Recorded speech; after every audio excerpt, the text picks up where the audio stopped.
Idea ఉంది అని మర్చిపోతున్నా.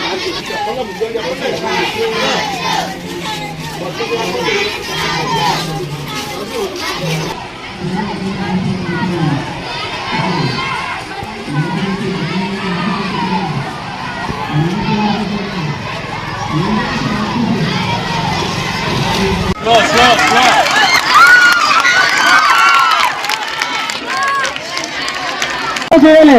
Clap చేయాలి. ఎక్సలెంట్ బాగా ఎంత గ్యాప్ ఇచ్చాడు. ఫినిషింగ్ చేయాలి. చాలా బాగా పరిగెట్టారు. 23 అబ్బాయి. Very good very good.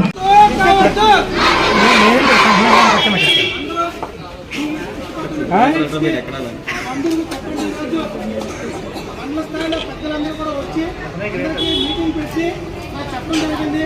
మత్తు పదార్థాలకు బానిసడం వల్ల బంగారు భవిష్యత్తు నాశనం అవుతుంది. సూచన చేస్తారని చెప్పి మీరు కుటుంబ సభ్యులకి స్నేహితులకి తెలియపరచాలని పోలీస్ శాఖ మన